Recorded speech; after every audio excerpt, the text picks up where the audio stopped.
The fog lay heavy over the Rue du Roi de Sicile that morning, so thick it dulled the sound of the tram until it seemed like a sigh passing through water. The shopkeepers were lifting their shutters, metal grating against stone, and somewhere a bell rang twice for mass. But above the butcher's shop, where the smell of sawdust and blood lingered in the stairwell, something else had been stirring for days. The tenants said they heard footsteps at odd hours, soft voices in the dark, a chair dragged across the floor when no one was supposed to be home. It was the kind of unease that clings to the air, invisible but insistent until someone decides to mention it, and that someone, inevitably, would bring it to the attention of Inspector Maigret. He had passed the building once before, years ago, on another case. He remembered the small bistro on the corner, the steam rising from coffee cups in the early hours, and the way the butcher's apprentice used to whistle while sweeping bones into a bucket. But this time there was no whistle, only silence and the slow drip of rain from a broken gutter. By the time Maigret arrived, the neighbors were gathered like birds, whispering that something dreadful had happened upstairs. No one knew exactly what, only that it smelled faintly of kerosene and sadness. Before we go further into that fog, before we climb those narrow stairs and hear what waits behind the locked door, pause a moment. If you enjoy these stories from Maigret's Paris, these slow-burning mysteries steeped in cigarette smoke and human frailty, take a second to subscribe to stay close to the cases that unfold in shadow and silence. It helps us bring you deeper into this world where every lamp casts a story and every whisper hides a name. It was the sort of Paris morning that pressed against the skin like damp linen. The fog not so much a weather as a condition of the streets themselves. Rue du Roi de Sicile lay muffled beneath it, shutters lifting with a groan, the clink of bottles somewhere down a passage, a tram coughing invisibly 2 corners away. The butcher's shop was already lit. From the pavement one could see the block of wood, scabbed with knife marks, the sawdust sprinkled fresh and bright, the hooks along the rail as bare as a stage before the actors come out. A boy with a white apron tied twice around his waist pushed a mop, whistling 2 notes and abandoning the third, as if he'd forgotten how it went. Above the shop, the stairwell climbed in a tight twist, and the smell, if one stopped a moment on the first landing and breathed, was not meat but kerosene, a thin, sharp thread that didn't belong to morning. The concierge's lodge was a box wedged under the stairs, full of worn shoes and postcards with views of the sea. Madame Poulain, who kept the keys and the order of the house, had the complexion of milk set in a saucer. "Troisième gauche," she said, smoothing her apron. We knocked. No one answered. Then the smell. I told the butcher's wife, she told me to write to the owner, and the owner, bah! It is always later with them. But you know how it is when something is wrong, Monsieur l'Inspecteur. It presses against the door. She looked toward the steps as if the pressure might begin again at any moment. I didn't want to make a scandal. Maigret listened without interrupting, the collar of his coat still beaded with fog. He had come from the quay with that slowness that was his habit, a pace that let the streets give him their temper. He had paused at the corner bistro for a coffee that warmed the hands more than the throat, and stood watching the building as if it might speak first. Now, in the understair light that flattened everything, he tamped tobacco into his pipe as if he were plugging a gap in the air. He looked at the keys, each with a tin tag and a number scratched by a patient nail, and held out his hand. We'll go up. The third-floor landing had a window that no one washed. Beyond it, Paris was the same grey as old paper. The door to the left had a neat metal plate with a number, and below it a woman's name once, long ago. But the card had yellowed into anonymity. He knocked. The sound went into the wood and did not return. "Again," Madame Poulain said, too loudly. He put his ear to the panel. There was nothing to hear, not even the faint stir the living make when they are pretending to be absent. He tried the key. It turned, but something held from the inside. A bolt slid across or a chair wedged under the handle. He set his shoulder to it once, twice, the wood giving a little more each time, and then the door opened with the pale, disgraced sound of a disturbance. The kerosene sat in the room like a guest who had arrived too early. A lamp stood on the table, its glass chimney faintly clouded, the wick trimmed recently and dry. On the floor near the window a small puddle glistened, as if a careless hand had tipped the can and then thought better of wiping. The window itself was shut against the fog. The corners of the panes were furred with damp. A round table, 2 straight-backed chairs, a stove with a dent, a bed carefully made and not slept in, a wardrobe with one door that did not close all the way. That was all. Order without a person inside it. The sort of room that seemed to apologize for what it cost.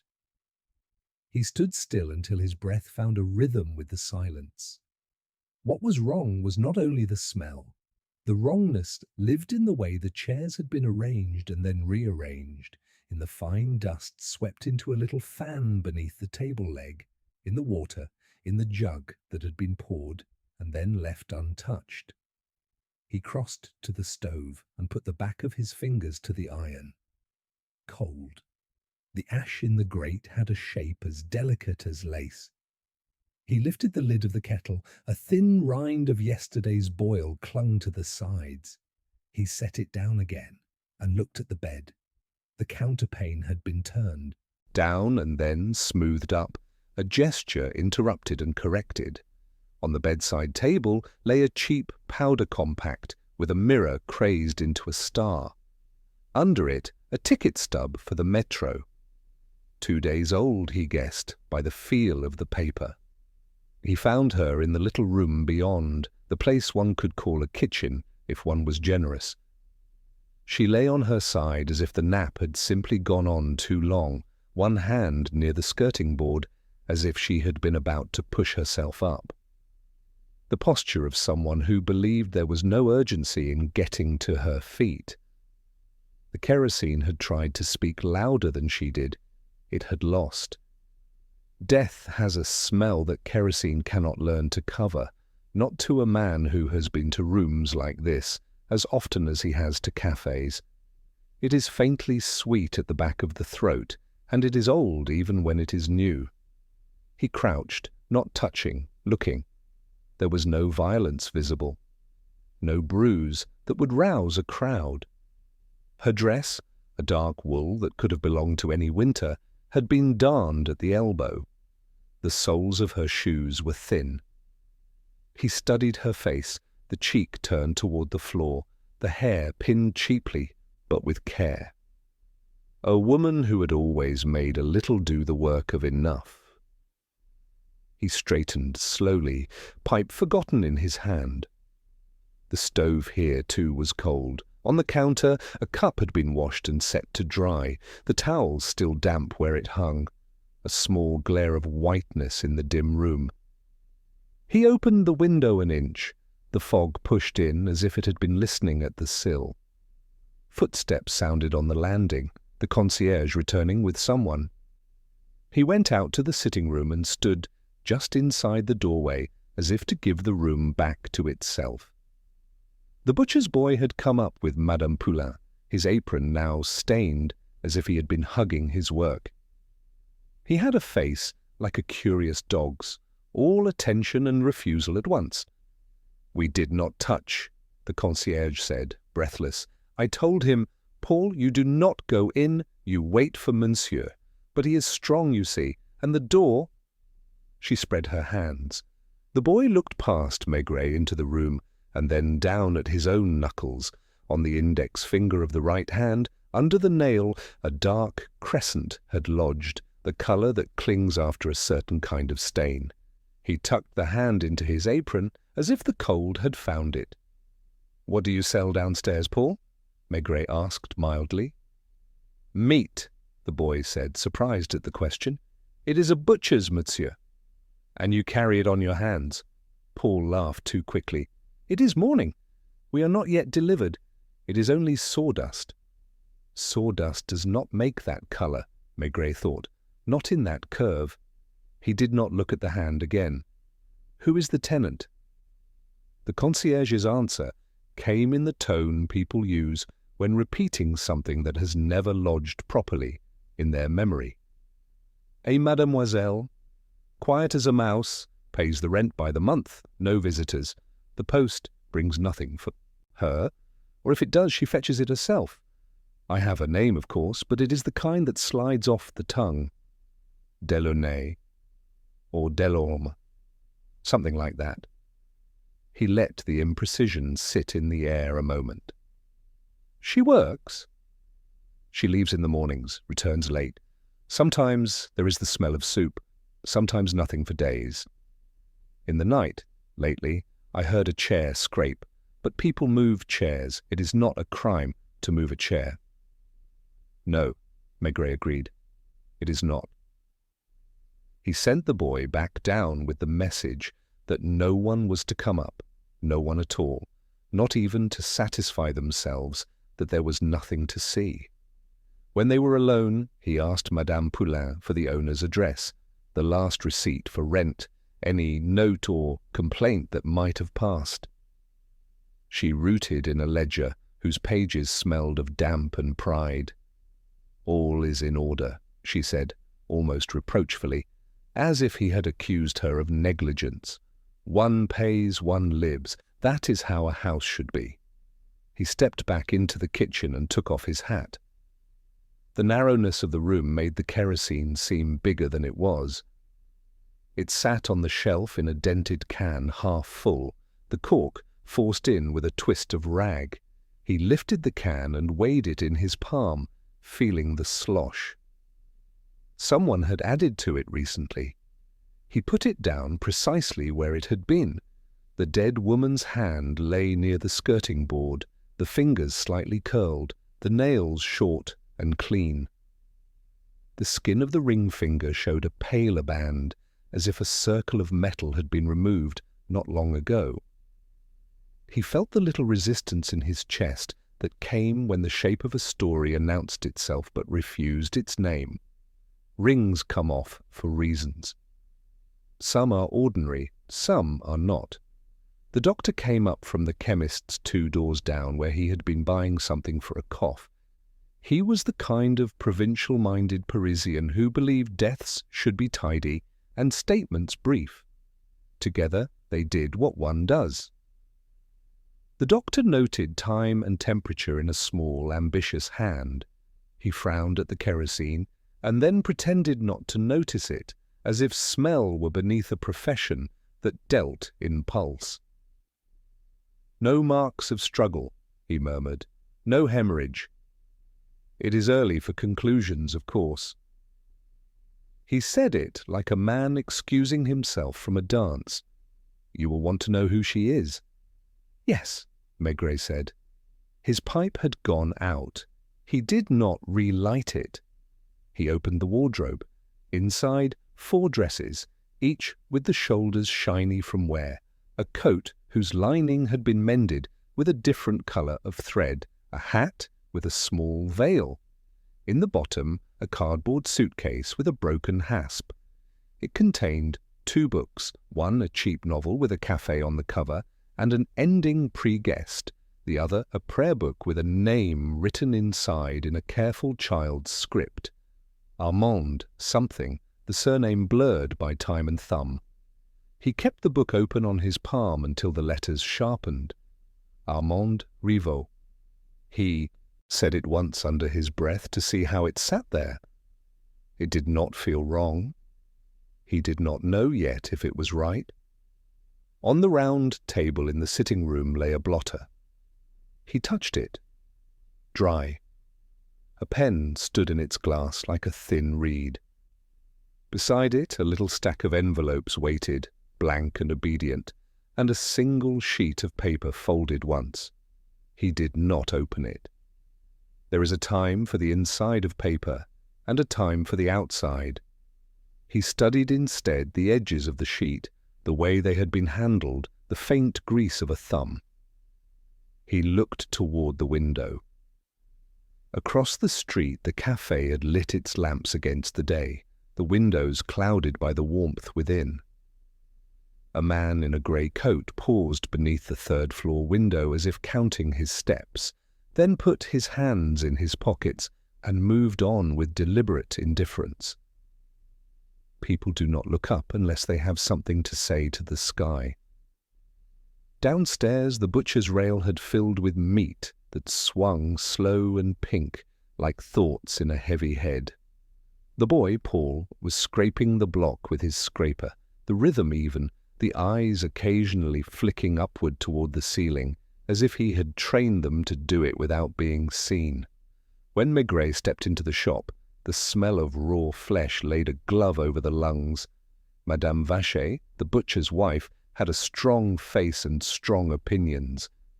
"There is always something with that floor," she said, slicing a ribbon from a cut that glowed as if lit from within. "Students once, always singing, before that a pianist who never learned the tune. This one. One could forget she lived, it is true, but one must choose one's neighbours, Inspector. The quiet ones hide the loudest things. Your son came upstairs," he said. "A good boy, strong. He lifted the sides of beef when his father took ill in February. He will inherit and not waste." He had something on his hand. She smiled without warmth. Sawdust is a jealous thing. It clings where it is not wanted. He did not press. A question asked too soon becomes two questions later. He asked instead at what hour they began, who washed the rail, who carried the first bucket, who took the deliveries, who stepped outside for air at 4 in the morning when the city is not night and not day, but the space between. Each answer made a little addition, and though none were yet a sum, he felt the numbers gathering. Back in the stairwell he looked up. The light that fell from the skylight was the colour of old soup. A tenant passed him on the second landing, a woman with hair set and a scarf tied tight, and the kind of mouth that had learned to keep a secret and to trade it. "Terrible," she said, not stopping. "But what can one expect above a butcher? Death is always there." He let the remark slip past him. On the third floor he paused outside the door that had been forced and listened again. The apartment had become a shell around a silence. The kerosene's thin edge had dulled in the hour. He stepped inside as softly as if he were entering a church between masses. In the kitchen, the woman lay as before, the hand near the skirting board, the pale band around the finger like a line the sea had drawn and then withdrawn.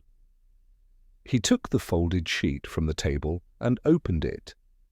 The handwriting belonged to someone who had taught themselves to write legibly in order not to be noticed. The words were few, the most ordinary in the language, and they said almost nothing, which is to say they said what mattered to someone. "Léon, I waited. There is the room, there is the month. Do not forget me again. No address, no date, no stamp, only a name like a pebble placed carefully on a grave to say, I came." He stood very still. Outside, somewhere, a bell rang the half-hour, and then, as if answering it, from the shop below came the steady, unmistakable rhythm of a knife against the honing steel, a bright, eager sound carried up through the boards. It stopped, and then began again, and with each ring it seemed to whisper a word you could almost catch if you held your breath long enough. By the time the papers carried the brief line about the unidentified woman found above the butcher's on Rue du Roi de Sicile, the fog had already begun to lift. The story, no more than 6 lines long, sat between a fire in Saint-Denis and a political quarrel no one would remember by evening.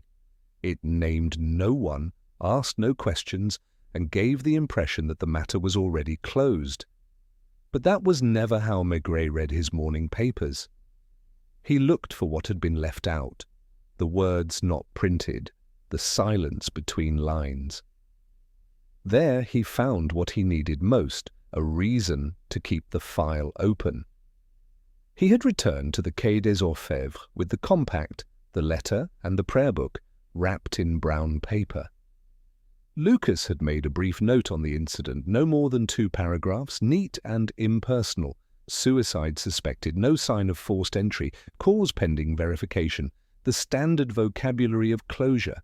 Yet Maigret's pipe smoke hung in the air like a counterpoint, dense and unwilling to disperse. "Tell the press office nothing more," he said finally. "Not yet." When he went back to the building that afternoon, the sky had the pale gleam of metal, and the streets smelled of rain and butcher's waste. The concierge was sitting behind her lace curtain, pretending not to watch the door. At the sight of him, she rose quickly, wiping her hands on her apron, as if to erase guilt. "They've been talking," she began before he had said a word. "The tenants. Everyone asks questions, though I tell them nothing. A policeman was seen. You can't stop talk in a house like this. The walls have ears." He nodded toward the stairwell. "Whose ears, precisely?" She blinked, uncertain whether it was a joke. "The man on the second floor, Monsieur Deschamps. Retired clerk from the Ministry of Posts. He hears everything. The young couple on the first floor, they fight, so they listen for others who might be happier. And on the top floor, under the roof, the painter. Always awake at the wrong hours. He said he heard someone crying a few nights ago. He thought it was the pipes." Maigret followed her up again, slower this time, one hand brushing the wall as if testing the memory of the plaster. At the landing, the door to the apartment still bore the scar where the bolt had given way. Inside, the doctor's instruments had gone, and the room smelled only faintly now of kerosene. He stood by the table, looking at the sheet of paper he had refolded and left precisely where he'd found it. The words seemed to have changed shape overnight. "Do not forget me again," the kind of plea written once and never repeated, the sort that echoed louder in silence.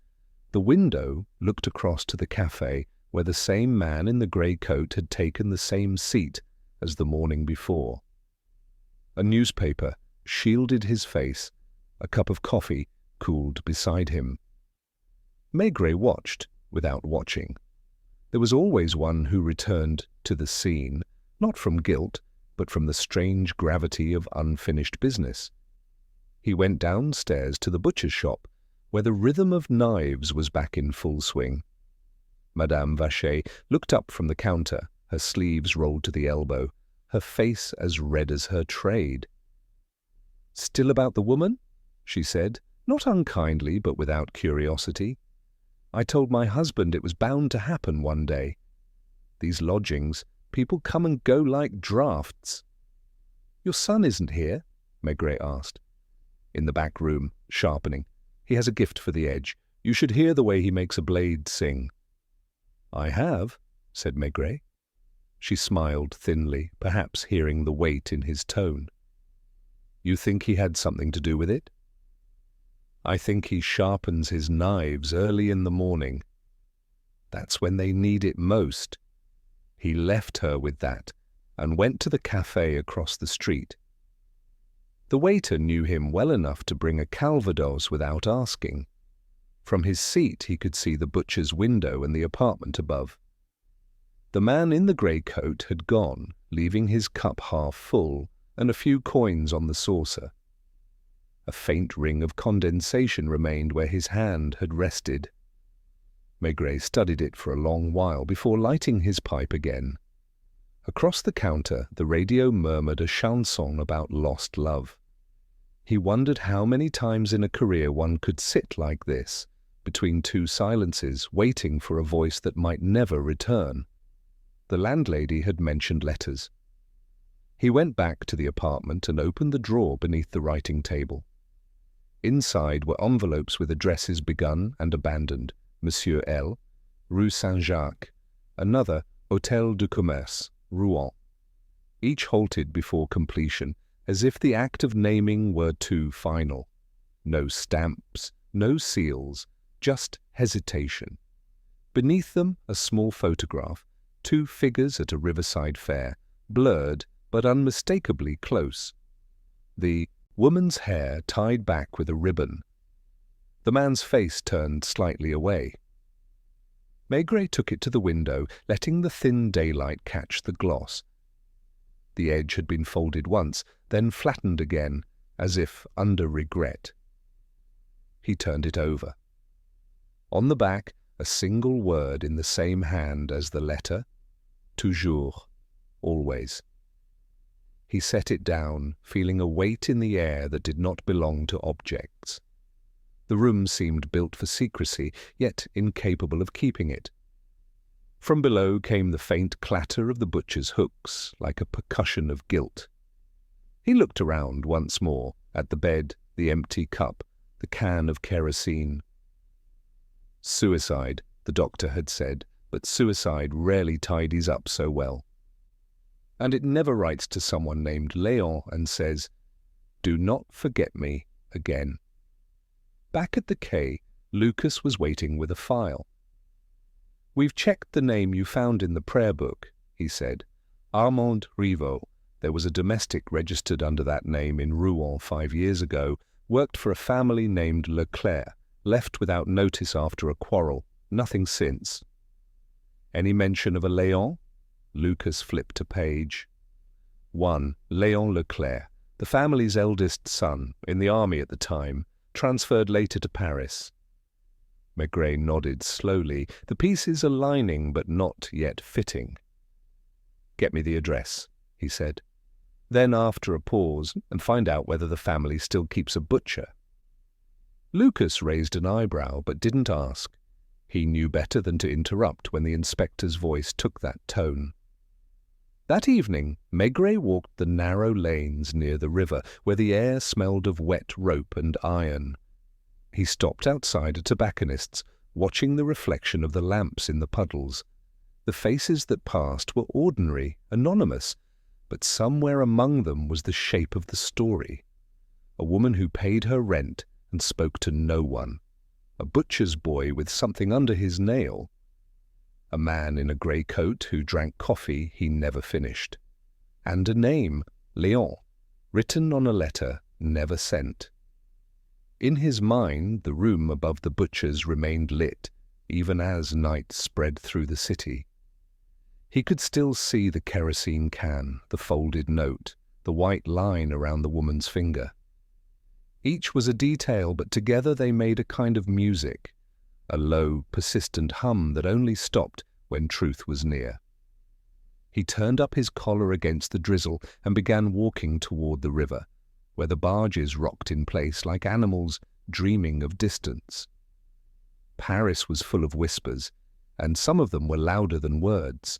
The boy's name was Paul Vacher, 19 years old, apprenticed to his father by circumstance rather than choice. His world began and ended inside the shop, the rail of meat, the cold slabs, the sawdust that gathered around his boots, until it seemed he was sinking into the floor itself. He was pale in the way people become when they spend their days beneath artificial light and their nights without sleep. When Maigret stepped into the shop the following morning, Paul was already there, sleeves rolled, knife in hand, the rhythm of his work so precise it could have been prayer. The inspector stood quietly for a time, watching the boy cut through a joint with a slow, practiced swing. Each stroke landed true, each piece fell neatly to the board. There was an art in it, an art that could either sustain or destroy a man depending on what he carried in his mind. "You've got a good hand," Maigret said at last. Paul didn't answer immediately. He wiped the blade on a cloth, placed it carefully aside, and met Maigret's eyes with the forced calm of someone who has rehearsed this moment in his head. "My father taught me," he said. "He says the knife must never slip, not even once." Wise advice, Maigret murmured. You were upstairs yesterday. It must have been unpleasant. Paul hesitated, then gave a quick shrug. I didn't see much. Just the door, the smell. The concierge told me to fetch help. I didn't even go inside. You didn't look at her? I told you I stayed in the doorway. Maigret studied him for a long moment. The boy's fingers flexed, restless, as if still clutching the knife he'd put down. There was something in his eyes, not fear exactly, but a dull resistance, like glass that had been smoked over by fire. Did you know her? Paul shook his head. Never spoke. Only heard her once, maybe twice. She didn't like people. Went out late, came back when the lamps were low. And when she came back, I'd already be in bed. The answer came too quickly, too ready, like a board nailed over a window. Maigret took a step closer, low voice, steady. She wrote letters. You never saw anyone waiting for her? No man in a grey coat standing outside? No voice calling up to the window? Paul frowned, pretending to think. No, monsieur. Maigret turned slightly, glancing at the hooks where meat swayed in its slow pendulum. Your mother said you're a good boy, that you'll inherit the shop one day. Paul gave a hollow laugh. Maybe. But I won't stay here forever. There's a life somewhere else, I think. The inspector smiled faintly, almost kindly. There always is, until one realizes it's the same everywhere. He looked down at the boy's hands. You've cut yourself. Paul followed his gaze. A small nick on his thumb, dried blood in the crease. Yesterday, he said quickly. With the cleaver, it happens. Yes, Maigret said, but not often, I think. You strike too cleanly for accidents.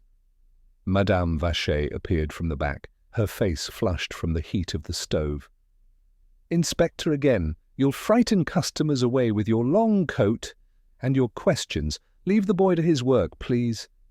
He's done nothing wrong. Maigret inclined his head. I'm not accusing him of anything, madame. Only talking. Talking can ruin reputations faster than guilt, she said sharply, then softened when she saw his expression. Forgive me. It's the nerves. Death above one's roof unsettles the house. He thanked her, bought a small cut of beef out of courtesy, and left. The fog had lifted, revealing a narrow strip of blue sky over the Seine. The city was waking properly now, voices at windows, shutters banging open, delivery carts rattling over cobbles. Yet for all its noise, the street around the butcher's felt oddly hollow, like an empty theatre after a performance. At the café, the same waiter nodded in recognition and brought the same calvados. Maigret sat at the same table, facing the apartment above the shop. The man in the grey coat did not appear this time. Only a postman, carrying his bag like a burden too familiar to question. He slipped a letter through the door of the butcher's, another into the concierge's box, and continued down the street. A pattern, Maigret thought. Routine conceals as much as it reveals. Lucas joined him an hour later, rain still glistening on his hat. We found the Leclerc address, he said, handing over a folded note. Rue de Maubeuge, the son returned from Rouen 3 months ago. Works somewhere near the Gare du Nord. No record of a wife. Does he live alone? With his mother. The father's in a home, apparently. Maigret pocketed the paper. Good. And the telegrams?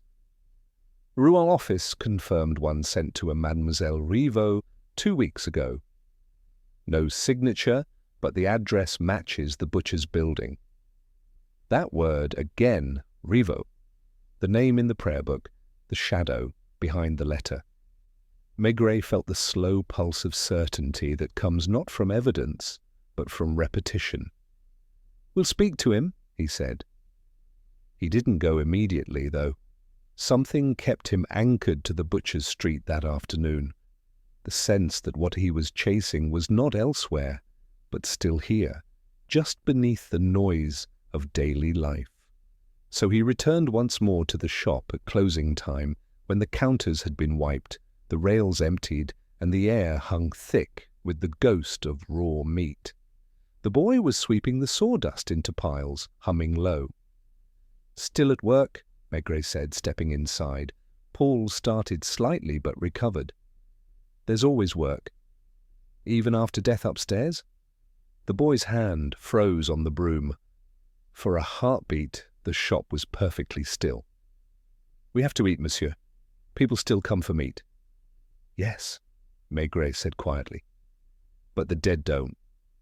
He took out his pipe, unlit, rolling it between his fingers. "You said you never spoke to her. Are you certain of that?" Paul's jaw tightened. "Yes." "She never came in here? Never asked for anything?" "No." "Strange," Maigret murmured, "because she left a note. Just one line, and it uses a name I think you know. Léon."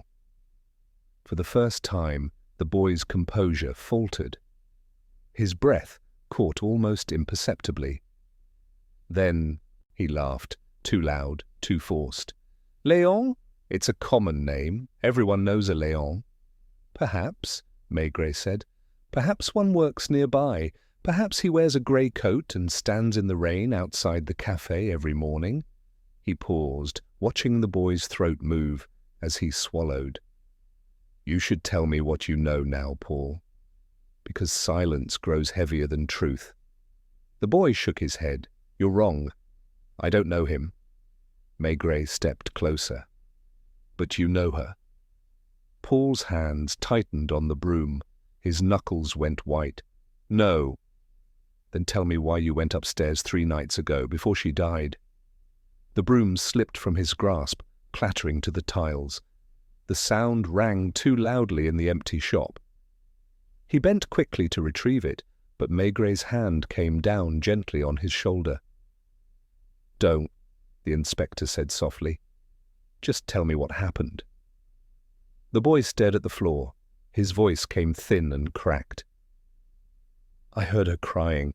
Through the ceiling. I thought maybe she was sick. I went up. She wouldn't open the door, said she was fine. I swear I didn't go in." "Did you see anyone else?" "No." "Did you smell kerosene?" "Yeah.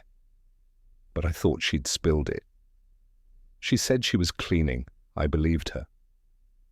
Maigret watched him for a long time. The story fit, but too neatly, like a coat buttoned wrong on purpose. Still he said nothing more.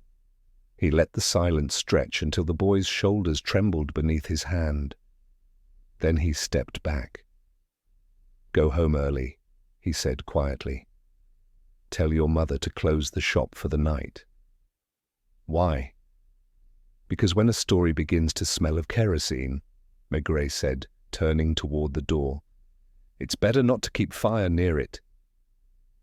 Outside, the evening light had gone grey again, the street returning to its natural state of melancholy.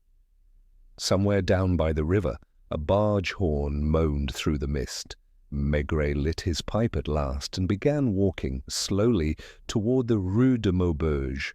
Somewhere in that district, a man named Léon Leclerc was about to learn that silence, too, can burn. The apartment on Rue de Maubeuge was narrow and steep, the sort that leaned slightly inward, as if ashamed of its own crookedness. The concierge, an old woman wrapped in a shawl, looked Maigret up and down before deciding he was respectable enough to trouble. "Monsieur Leclerc? He's out most evenings, works for the railway offices near the Gare du Nord. Polite, pays on time, a quiet tenant." She said the last word as one might speak of a wound that had healed but left a mark. Maigret left his card and waited in the café opposite, a dim corner establishment where the windows steamed from within and the smell of boiled cabbage clung to the walls. He ordered a calvados and opened his notebook without writing. Outside, the rain began its slow descent, flattening the light into streaks. The hours between 5 and 7 in Paris had their own temperament, a mixture of fatigue and pretense, of people pretending they were going home when they were really fleeing something quieter than loneliness. He watched the doorway opposite until a man in a grey coat appeared, umbrella tucked beneath his arm, hat pulled low. The concierge's description had not been needed. The man's gait already told the story. Controlled, self-conscious, precise, the walk of one who believes that attention can be avoided by behaving perfectly. When Léon Leclerc crossed to the café, Maigret had already signalled for 2 glasses. The inspector was reading a newspaper he hadn't turned a page of in 15 minutes. Léon approached hesitantly, hat still in hand. "You are looking for me?" Maigret folded the paper. "Yes, sit down." Leclerc obeyed. He was in his early 30s, perhaps, handsome in a way that seemed accidental, features too delicate for his height, a mouth too quick to press itself shut. His coat was good, but not new, his shoes polished carefully, but worn at the heels. He smelled faintly of tobacco and a cheap aftershave that aimed at sophistication and fell short. "I'm from the police judiciaire," Maigret said. "You knew a woman named Armande Rivaux." A pause. Not long enough to suggest surprise, not short enough to mean indifference. Leclerc set his hat on the table, his fingers lingering on the brim. "Yes," he said finally, "I knew her." "How well?" "We were engaged once." "Once?" He smiled faintly. "A long time ago. Rouen. I was 24. She worked for my family. My mother liked her. My father didn't. You can imagine the rest. She came to Paris recently." "So I've heard." Maigret's voice didn't change. "You heard she's dead?" Leclerc's hand froze. Then slowly he nodded. "Yes. The police came yesterday morning. I didn't answer the door." "Why not?" He looked out the window. "Because I knew what they were coming to say." The rain thickened, tapping at the glass like fingers drumming. Inside the café, a man was laughing at the bar. The sound broke and fell away. Maigret let the silence stand a moment before he spoke again. "She wrote you a letter." Leclerc's eyes flickered back. "When?" "Before she died. It wasn't sent. It said only, 'Do not forget me again.'" The man exhaled, almost a laugh, but too quiet for humour. "She used to say that. Every time I left Rouen, every time I promised to return. It was her way of forgiving in advance." "And did you forget her?" "No," he said, too quickly. "I tried not to. But things change. A man needs to make something of himself. I had debts, family matters. Paris has a way of swallowing you whole." "And yet she found you," Maigret said softly. Leclerc's face tightened. "She shouldn't have come. There was nothing left between us." She seemed to think otherwise.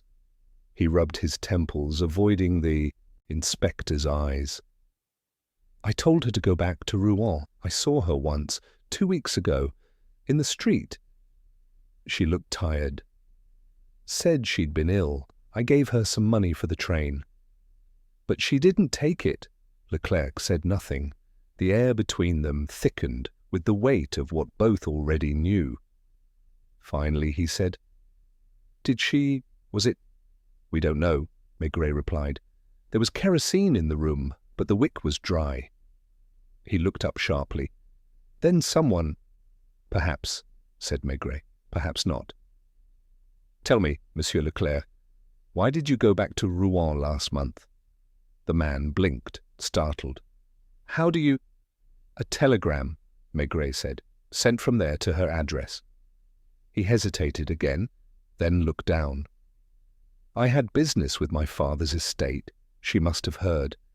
We knew some of the same people. I didn't mean for her to think—" "That you were calling her to you?" "Yes, exactly that." Maigret leaned back in his chair, pipe unlit, gaze steady. "But she thought it nonetheless, and came to Paris, and waited." Leclerc's face had gone pale. He took the glass in both hands, though he didn't drink. "It wasn't supposed to happen like this," he murmured. She was a kind woman. Too kind, that was the trouble. She mistook pity for love. The inspector said nothing. Pity for love, the phrase hung in the air like smoke. It was one he'd heard too often in his career. He reached into his pocket and drew out the photograph from the apartment, the one with the blurred fairground and the two figures close together. "You remember this?" Leclerc looked at it and smiled bitterly. "Rouen, the fête by the river. She insisted on the photograph, said it would make the moment real. But some things stay clearer when they're not captured."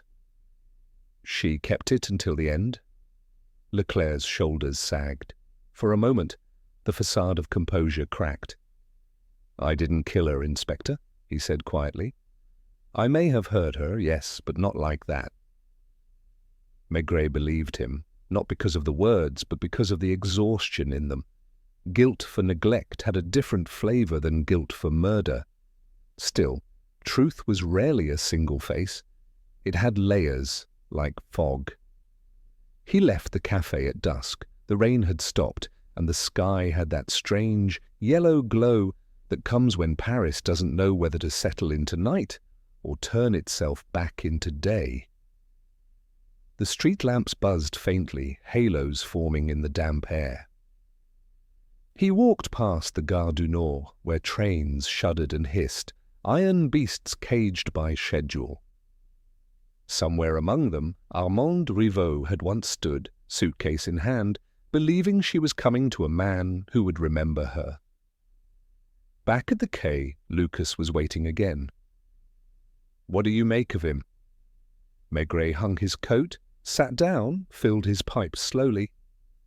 "A man who lied to her kindly," he said. "That's worse than cruelty. Cruelty ends a thing. Kindness keeps it breathing." Lucas frowned. "So he didn't kill her?" Maigret exhaled a cloud of smoke that drifted toward the window. "No, but someone wanted her silence, and someone, I think, wanted her absence to look deliberate." He tapped the folder on his desk.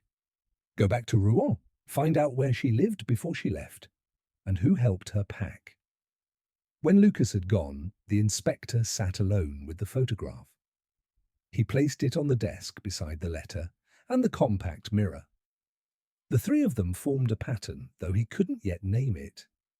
Outside, the city hummed, omnivorous, endless, indifferent.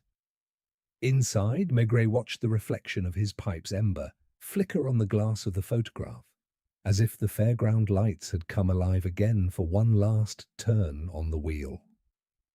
Somewhere, he thought, someone still owed her an answer, and the kind of man who carried a knife too carefully might be the one to provide it. Morning returned to the Rue du Roi de Sicile like an afterthought, hesitant and pale.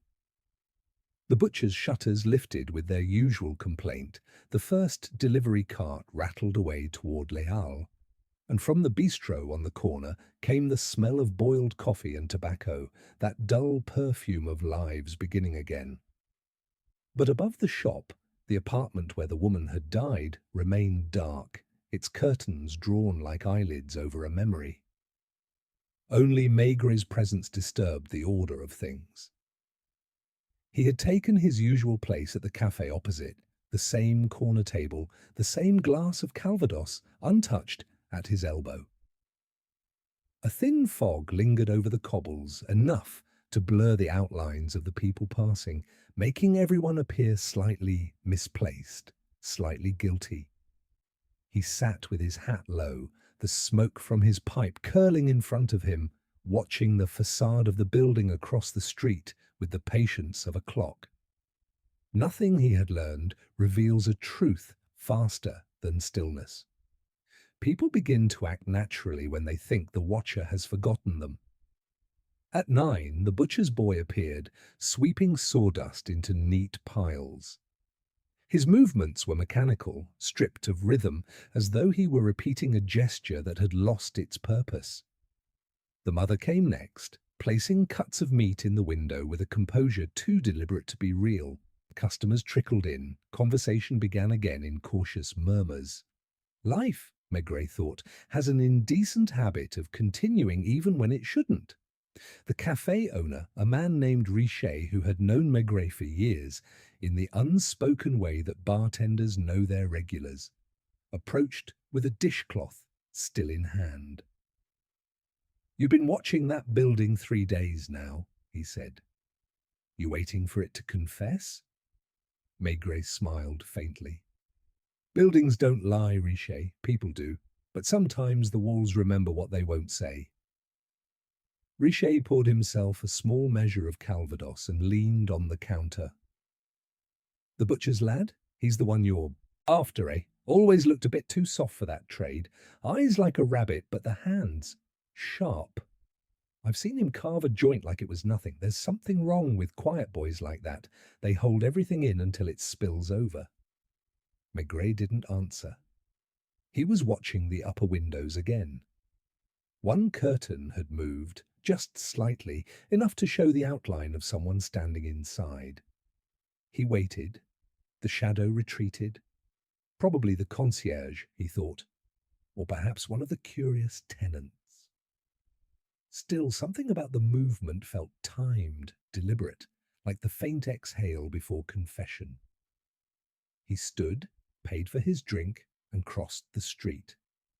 The butcher's bell jingled as he entered, the sharp scent of blood and salt rushing to meet him. Madame Vacher looked up from her counter, her face composed into a weary politeness. "Inspector," she said, "you'll wear out the floorboards at this rate." "I find familiarity helps," Maigret replied. "A place begins to speak when you visit it often enough." "Then this one must be chattering," she said dryly. "We have nothing left to tell." "Perhaps not," Maigret said. "But I wonder if you might remember something small. The woman upstairs, did she ever send letters? Through your post?" "Letters?" She frowned. "Sometimes, yes. She'd hand them to Paul when he took the morning deliveries. Always without stamps. Said she'd post them herself later." "Did he?" "Who knows? He's a good boy, but forgetful." She gave a half laugh that wasn't really laughter. "And when a man forgets, Inspector, it's usually because he doesn't want to remember." Paul appeared in the doorway between the back room and the counter, wiping his hands on a rag.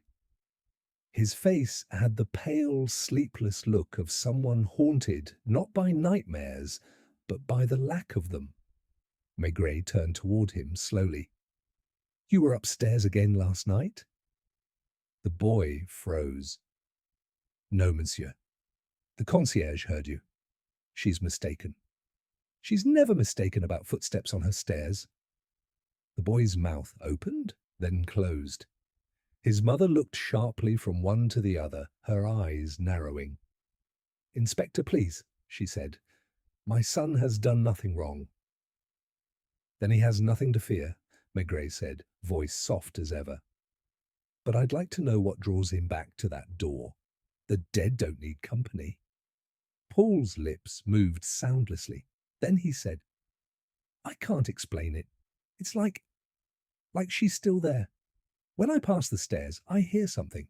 Not noise exactly. Something else." "What kind of something?" He hesitated. "Whispering." Madame Vacher made the sign of the cross. "Superstition. That house has always had bad luck." Maigret's gaze lingered on the boy. "Did you know she wrote letters?" Paul nodded reluctantly.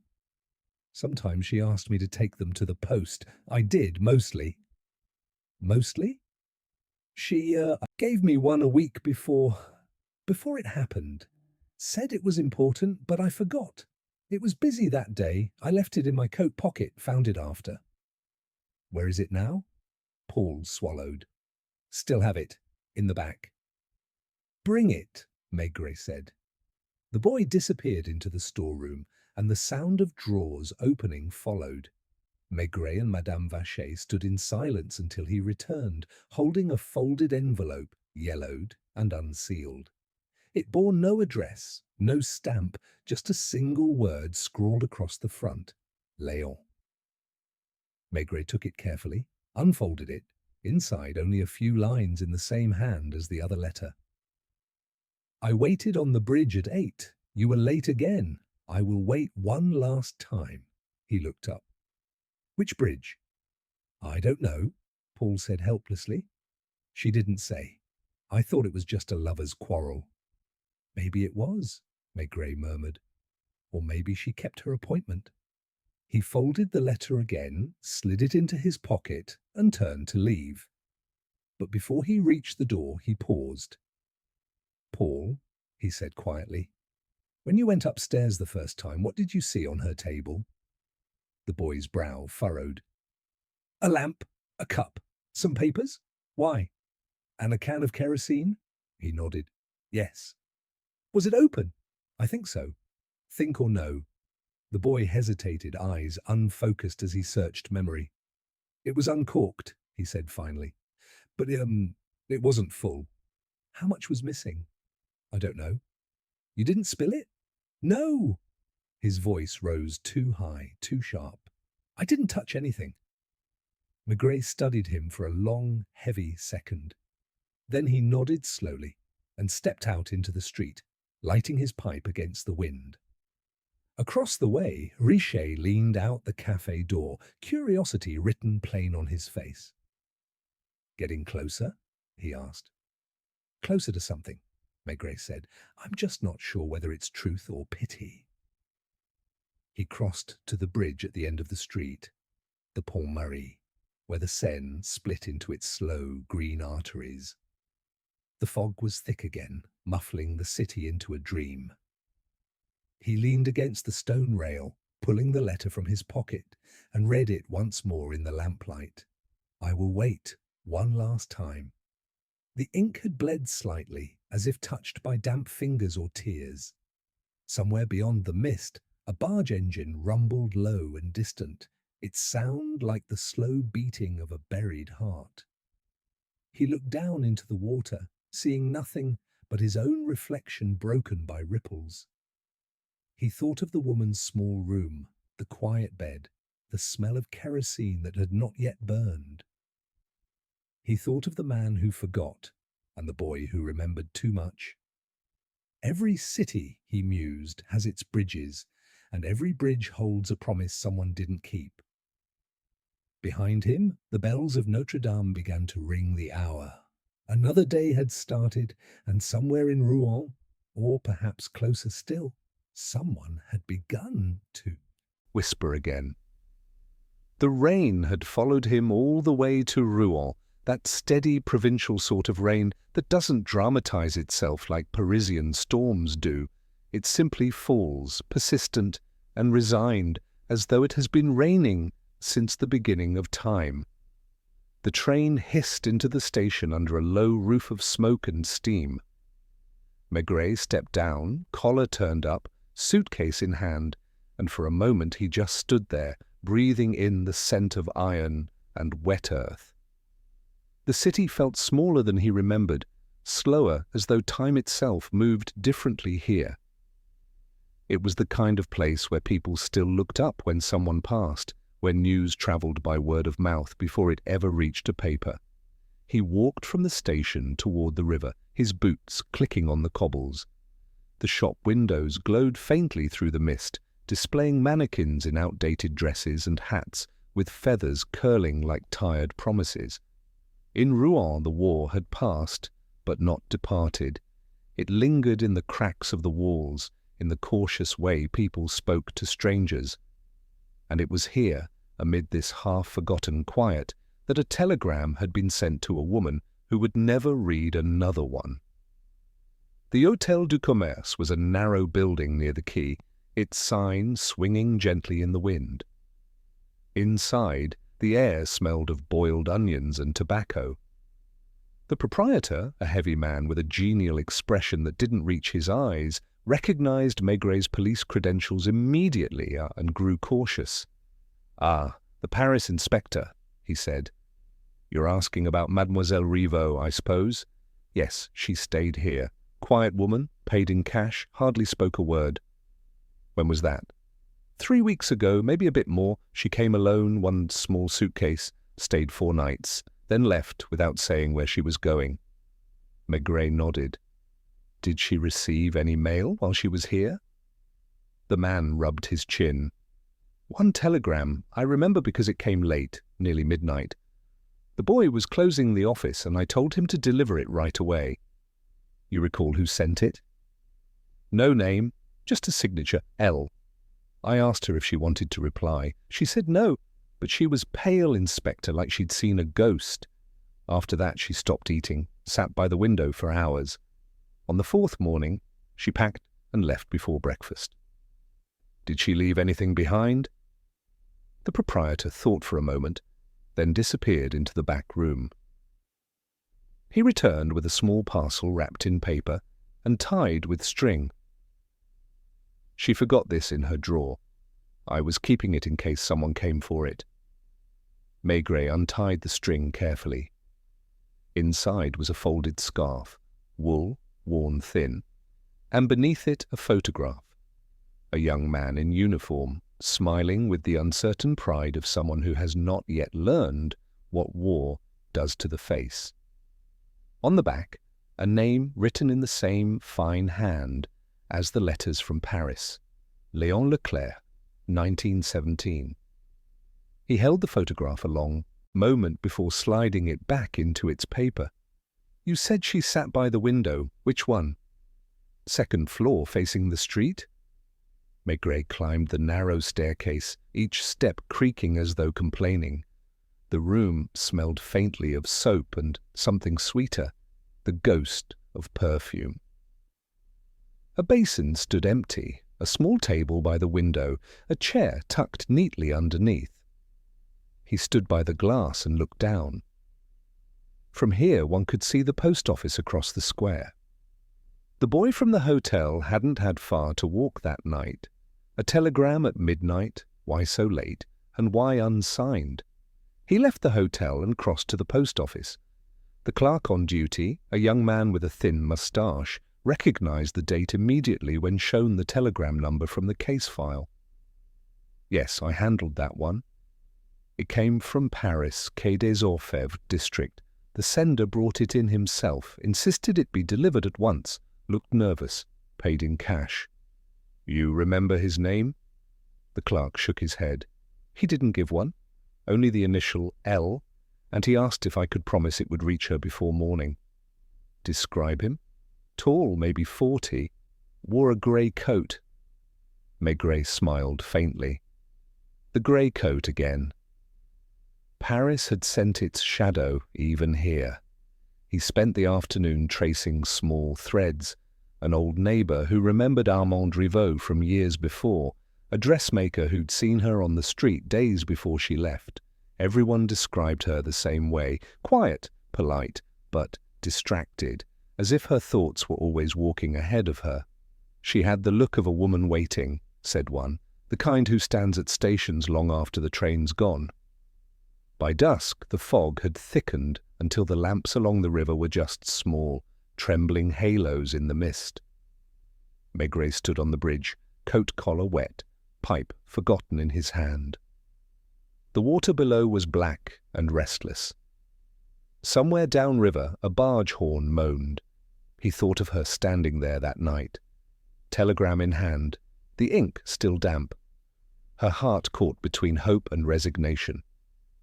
Did she believe he was calling her to Paris? Or did she simply need to believe something? At the police office, he asked to see the record of telegrams sent from the Paris district on the same night. The sergeant flipped through the log. Here, he said, tapping a line. Sent from a kiosk near Rue du Roi de Sicile, addressed to Mademoiselle Rivaux, Hôtel du Commerce, Rouen. Time, 11:47 p.m. Do you know who owns the kiosk? Family named Poulain. Maigret looked up. Poulain? Yes, Inspector. The wife keeps the post counter. Her brother helps sometimes, runs errands for the butcher downstairs. He folded the page, staring at it. The air in the small office suddenly felt close, as though someone had drawn the walls inward. The thread that had seemed to lead away from Paris had, in truth, wound back to it, back to that narrow street where a boy sharpened knives too, precisely, and a woman upstairs had waited one last time. When Maigret returned to the hotel, the proprietor was clearing tables. "You found what you were looking for?" he asked. "Not yet," said Maigret, "but I know where to look next." He went up once more to the empty room, closed the door behind him, and sat at the table by the window. The street below was silent. He laid out the photograph, the scarf, and the telegram, as if setting places for invisible guests. "You came here for a message," he murmured to the absent woman, "and you received one, but not from him." The city outside breathed quietly, its fog thick and patient. Somewhere a bell struck 9. Maigret folded the telegram again and slipped it into his coat pocket. He could almost hear her footsteps echoing down the stair, the soft sound of someone leaving without believing they'll ever arrive. When the train pulled out of Rouen the next morning, the rain was still falling, and the inspector sat by the window, the countryside sliding past in shades of grey. He had the photograph open on his lap.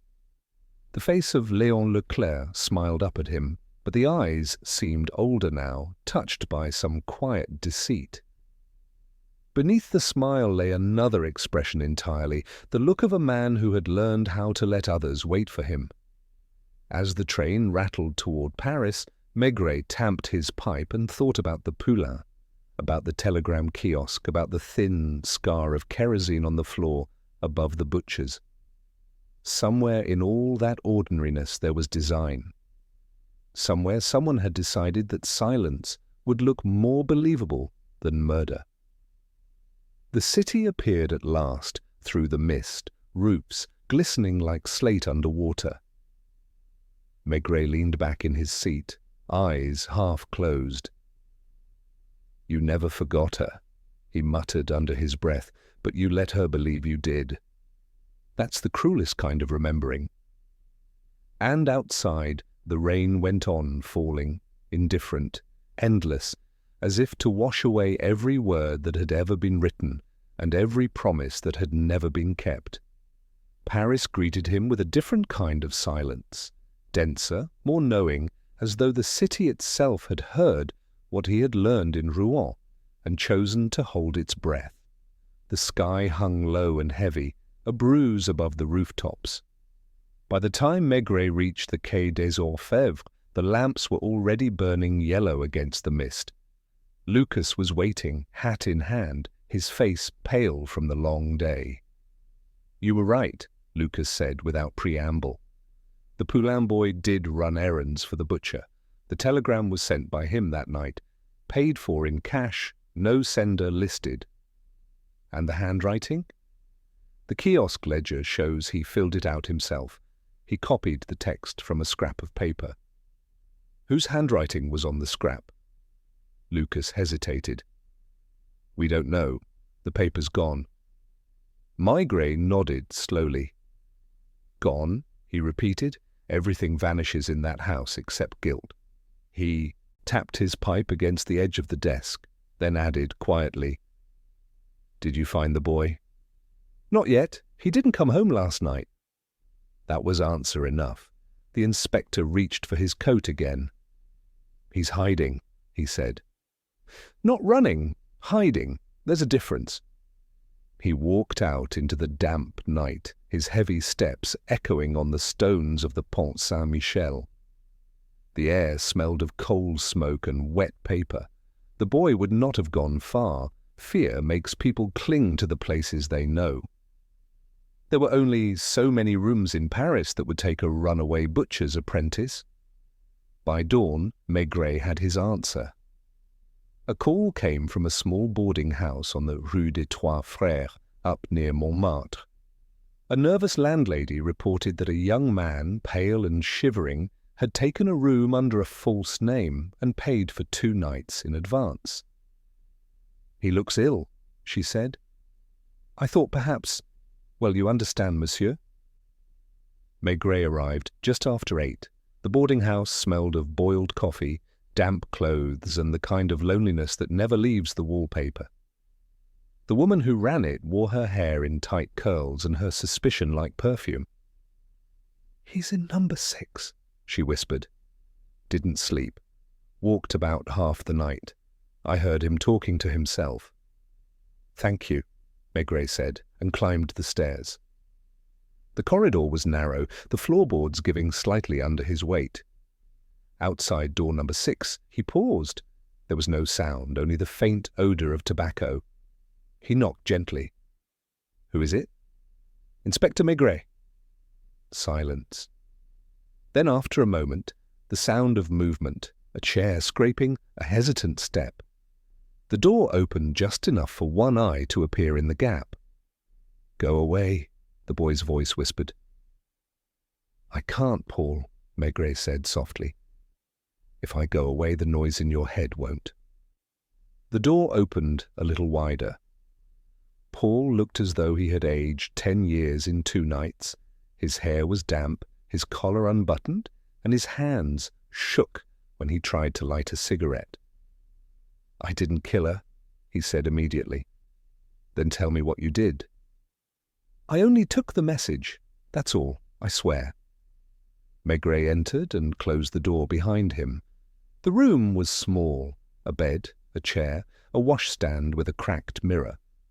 On the table lay a half-eaten loaf and a folded telegram, the edges crumpled from being opened too many times.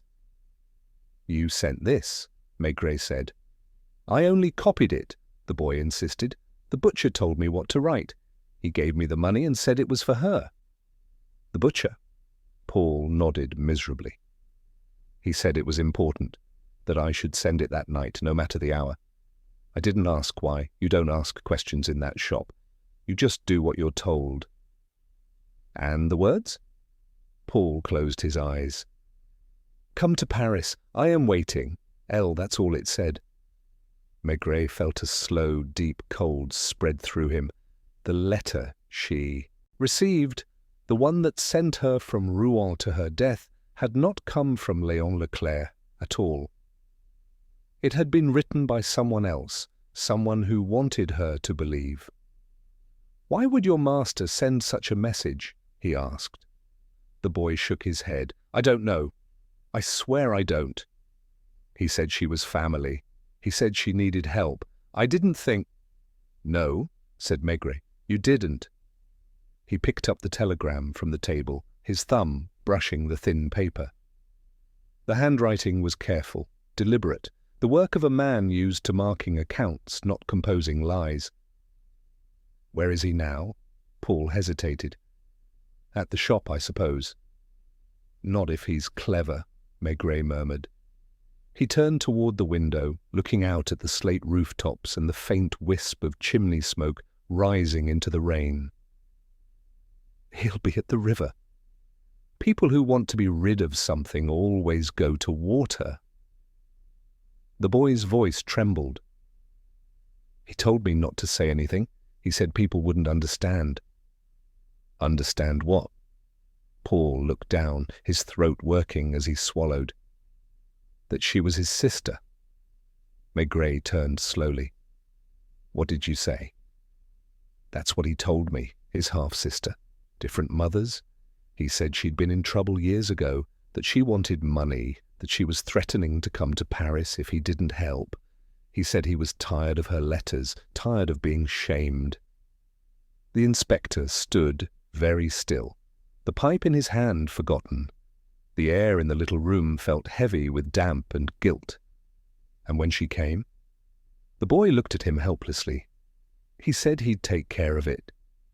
Maigret moved closer, his voice low. "Did he tell you how?" Paul shook his head violently. "No, but when she died, he told me to forget everything. He said it was better that way." "Did you believe him?"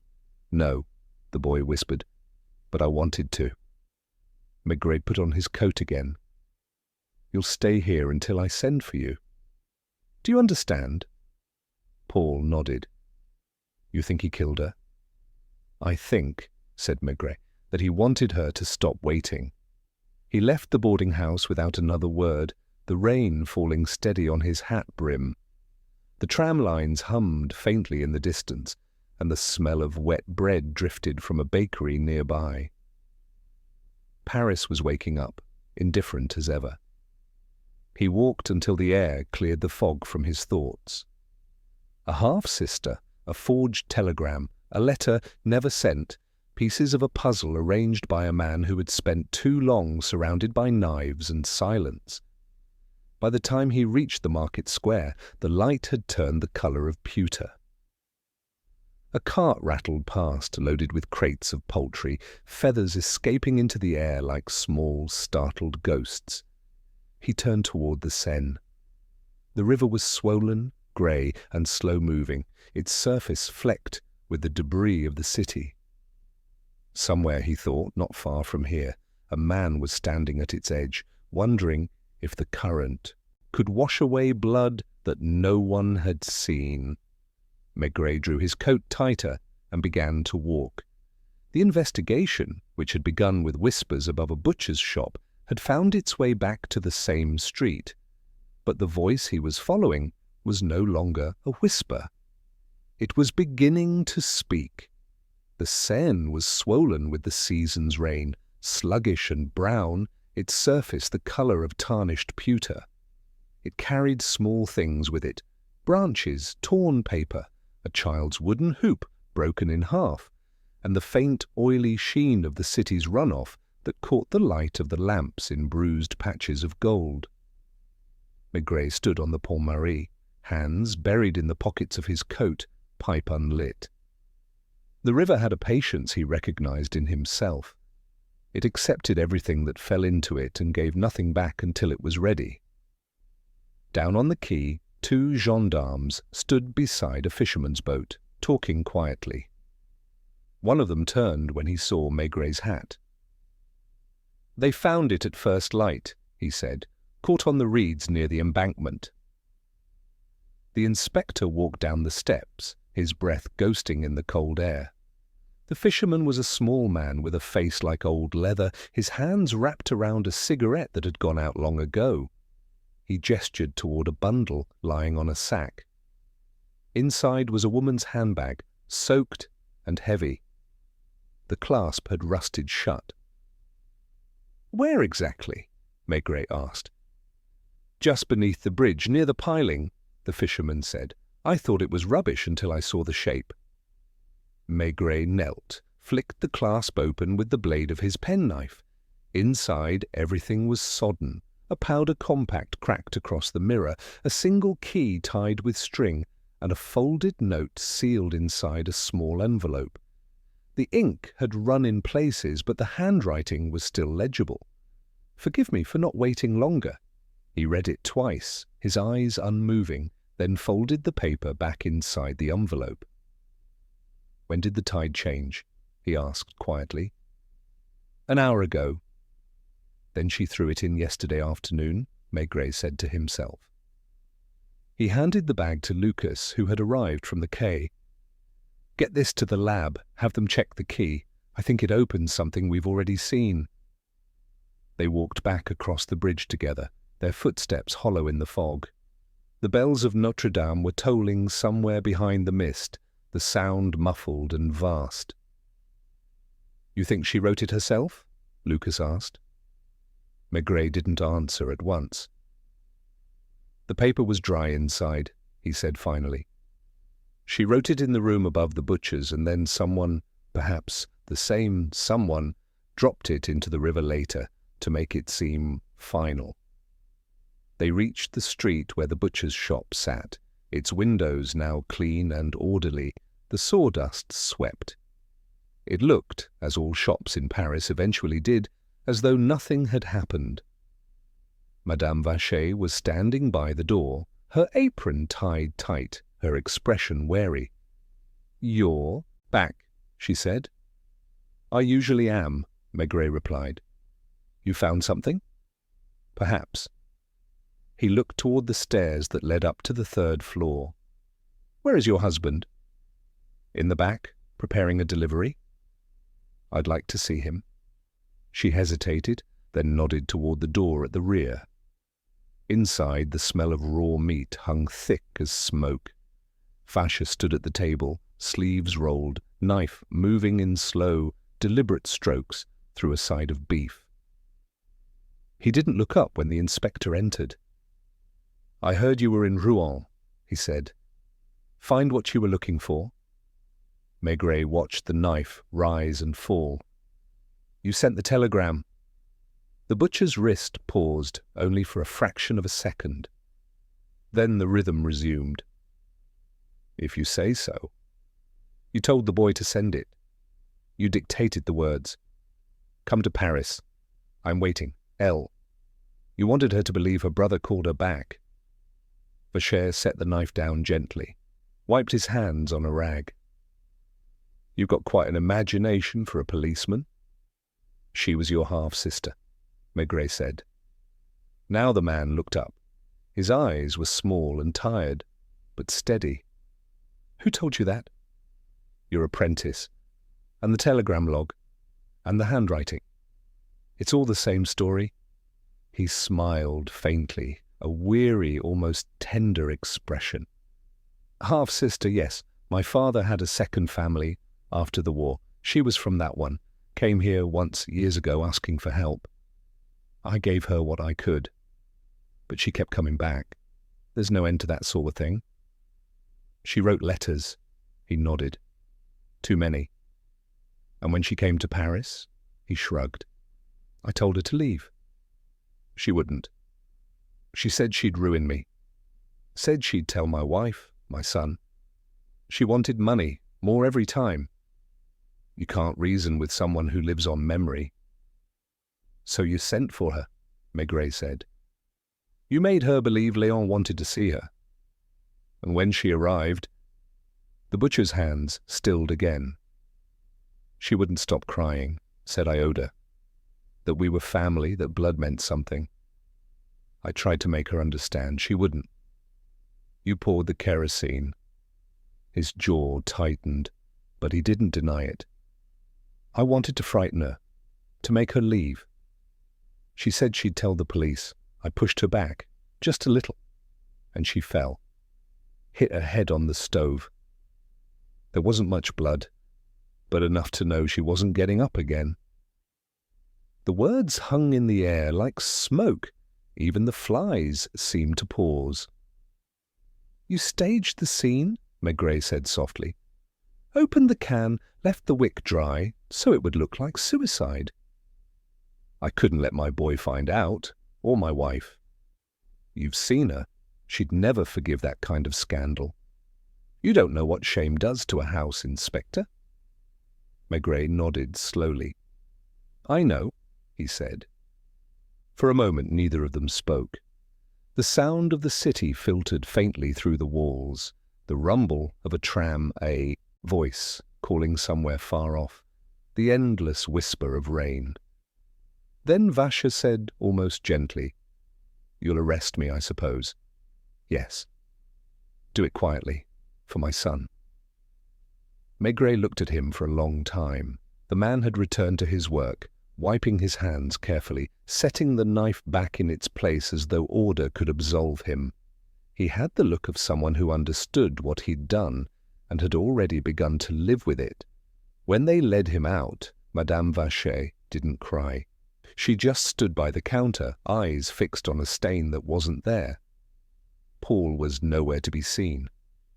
Outside, the air had cleared. The sky was turning pale, a thin strip of blue breaking through the clouds. Maigret walked to the end of the street, stopping where the pavement met the river wall. He took the note from his pocket and read it once more. "Forgive me for not waiting longer." He could see her in the words, tired, gentle, accepting. She had waited her whole life for a brother's kindness, for a man's return, for a world that would notice her absence. And in the end, even her death had been written in someone else's hand. He folded the note and put it away. The Seine moved below him, slow and deliberate, carrying its debris toward the sea. Paris was beginning to wake again, carts rolling, shutters opening, life resuming its steady rhythm of denial. He struck a match, lit his pipe, and watched the smoke drift into the wind. Cases like this never really closed. They just sank beneath the surface, carried along with everything else the river refused to keep. By the time Maigret returned to the Quai des Orfèvres, the confession was written, signed, and folded neatly in a brown file. The ink was still fresh when he placed it on the chief clerk's desk. Vacher hadn't resisted. He had simply bowed his head, his words calm and deliberate, as if describing a misfortune that had befallen someone else. There were no theatrics, no anger, only a kind of weariness, as though the entire affair had been waiting to happen, and he was relieved to see it over. Still, for Maigret, something in it didn't sit right. He had seen men confess before, out of guilt, out of fear, out of a twisted sense of duty. But this one carried too much composure, too much order. When he left the butcher's, the man's apron had been clean, his tools aligned, the block washed. That kind of control was not the same as peace. It was the reflex of a man who feared what chaos could reveal. He sat by the window in his office, the smoke from his pipe curling into the late afternoon light. The river below glimmered faintly, moving toward the sea, as though nothing in the world could ever truly stop its course. Lucas entered quietly, holding a folder. "You should see this," he said. "We found something in the apartment." The locksmith opened the last drawer in the writing desk. Maigret took the folder and spread the contents out. Inside was a passport, edges frayed. The name, written in a hand that looked strangely careful, Armand Rivaux. Beneath it lay a photograph, black and white, showing two figures at a table. One was the woman, smiling, shy, the kind of smile that expects nothing in return. The other was not Vacher. It was the man in the grey coat. "Leclerc?" Maigret said quietly. Lucas nodded. "The date on the back matches last winter. Taken in a café near the Gare du Nord." So she saw him again. Apparently, but he denies it. Maigret leaned back in his chair, the picture between his fingers. He's a man who lies to himself first, then to everyone else. He told me he hadn't seen her since Rouen. But she was here, in Paris, less than a year ago. She carried that photograph with her to the end. Lucas hesitated. "Do you think the butcher was telling the truth?" "He killed her, yes," Maigret said. "But not because she threatened him. There's something else beneath it, something older, something both of them were running from." That night, unable to sleep, Maigret returned to the street where it had begun. The fog had thinned, leaving the lamps haloed in a faint yellow glow. The butcher's shop was shuttered, the window dark, a notice pasted to the glass, "Fermé jusqu'à nouvel ordre." The air smelled faintly still of iron and sawdust. He climbed the stairs slowly. The door to the third-floor apartment hung slightly ajar, the police seal broken earlier by the locksmith. Inside, the silence felt complete, as though the walls had absorbed the last breath the room would ever hold. Dust had begun to settle again on the table, the stove, the small mirror on the wall. The faint trace of kerosene still lingered, more memory than scent. He moved through the rooms quietly, his footsteps soft. It was not the first time he had returned to a scene long after its story had ended. Each time there was something the living had missed, a misplaced object, a gesture left unfinished, a sound that only the air remembered. He paused by the bed where the counterpane had been smoothed twice, once by the woman, once by the police. On the bedside table lay the prayer book he had taken before, now returned, by Lucas. He opened it again, scanning the pages until he found the same name written in a child's hand, Armand Rivaux. But beneath it, faintly, another inscription, almost erased, barely legible, Pour ma fille, Léon. He stood motionless. The air seemed to thicken around him, the edges of the room blurred. Daughter. The word settled heavily in him, rearranging everything that had come before. Not a sister, not a lover, a daughter. The memory of Vache's face returned, the resignation, the weary calm, the absence of surprise. The way he had said, "You don't know what shame does to a house." He had lied about the relationship not to conceal guilt, but to preserve silence. And silence, Maigret thought, had been the family trade. He went to the window. Across the street, the café was closing, chairs stacked, lights dimming.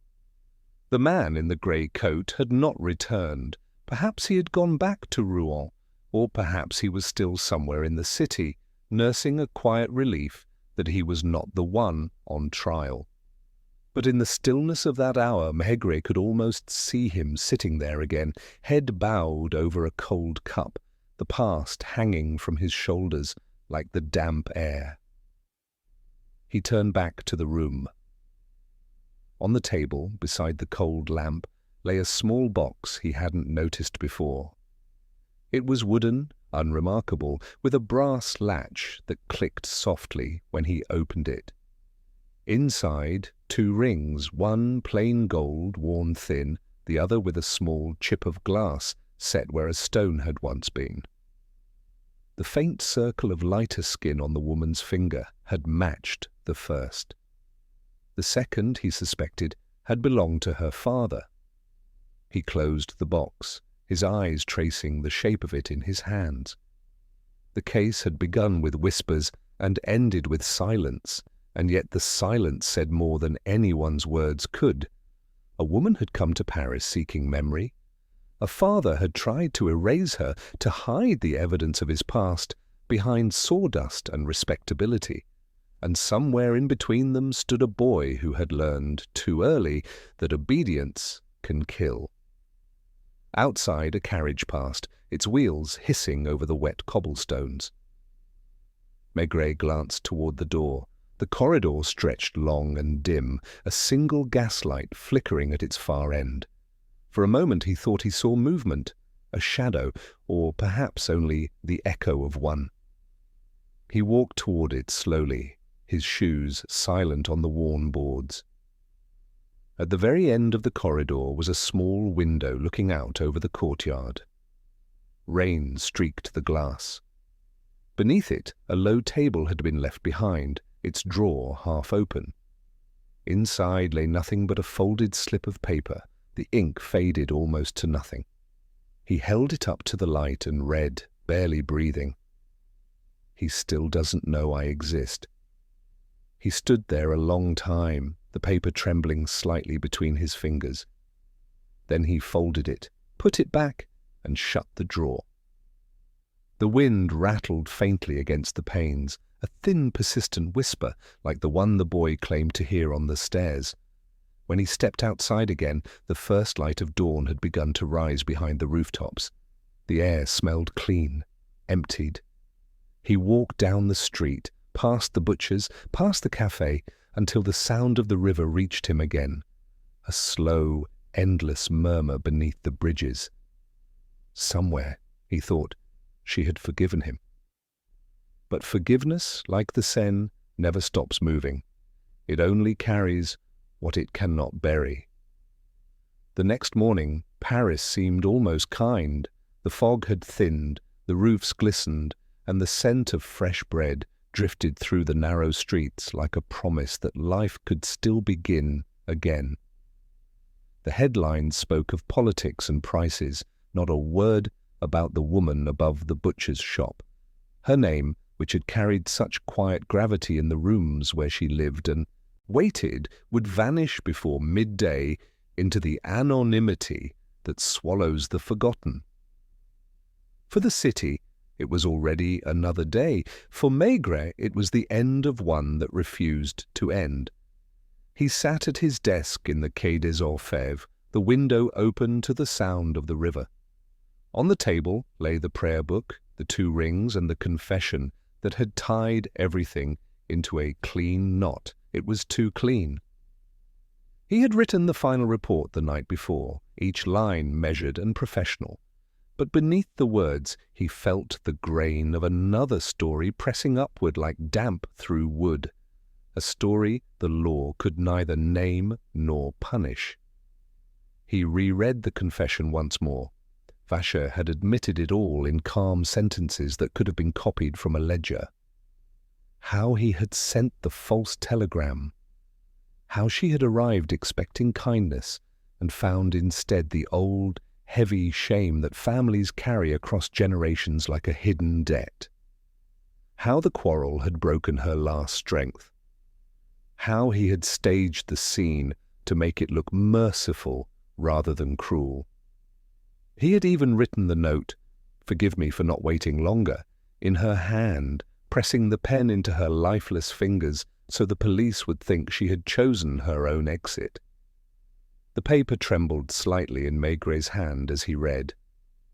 He wondered if Vacher had understood that every word he wrote had only deepened the distance between them. Lucas entered quietly, setting down 2 cups of coffee. "The magistrate will charge him tomorrow," he said. "He's asked for no lawyer, says he'll plead guilty to whatever they choose." Maigret nodded without looking up. "He was ready for it long before I arrived." Lucas hesitated. "And the boy?" "In the care of relatives. The wife refuses to see him." "That poor woman," Lucas murmured. "She lost everything and still doesn't know what she lost first." When he had gone, Maigret sat for a long while, pipe unlit, watching the smoke of other men's cigarettes drift through the corridor. The building had its own rhythm at that hour, typewriters clacking, boots echoing faintly, the hum of cases being born, while others died. But the one that sat on his desk refused to die. It lingered, not as guilt, but as atmosphere, the way the scent of kerosene still lingered in the stairwell above the butcher's. He took the rings from the table and turned them over in his palm. The smaller one, with the chipped glass, had probably belonged to Vacher's wife once. The plain one, the woman's, was worn thin by years of waiting, by hands that had held little else. He thought of her sitting in that narrow room, writing letters to a man who could not answer because he dared not. Waiting by windows, on bridges, in cafes where the light fell the same way every day. She had never been lost, he thought, only misplaced by the world around her. By late afternoon he walked again through the city, coat buttoned against the wind.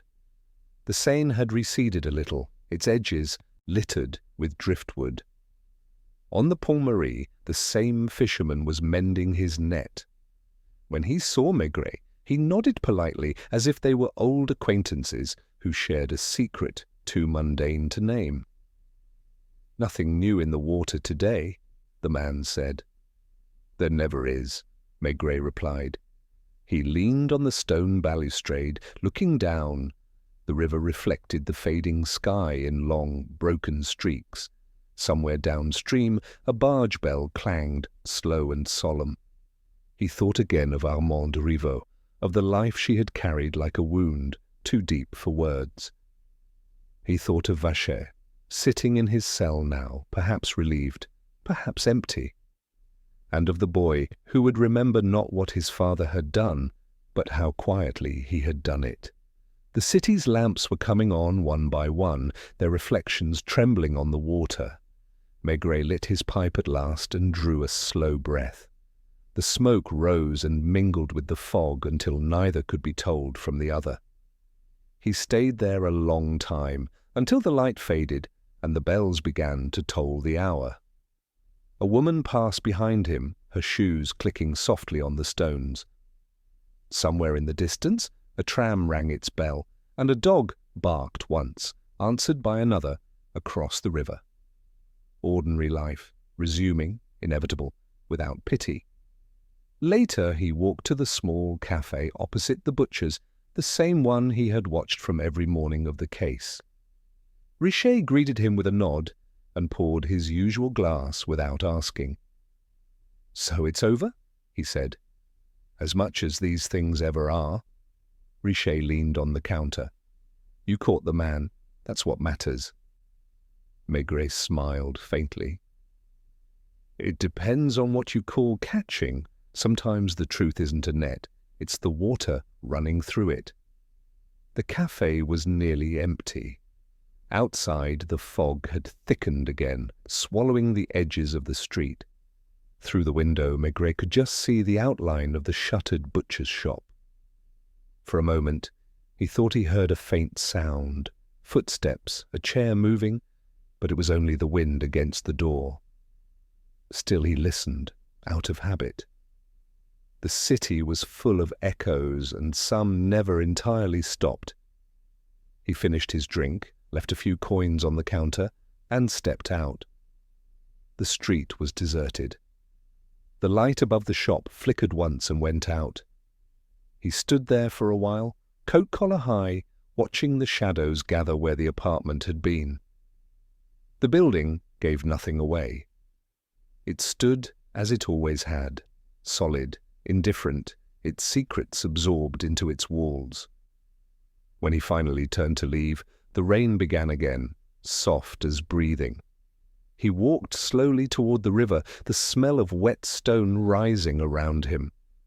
At the quay he paused, looking once more toward the bridge.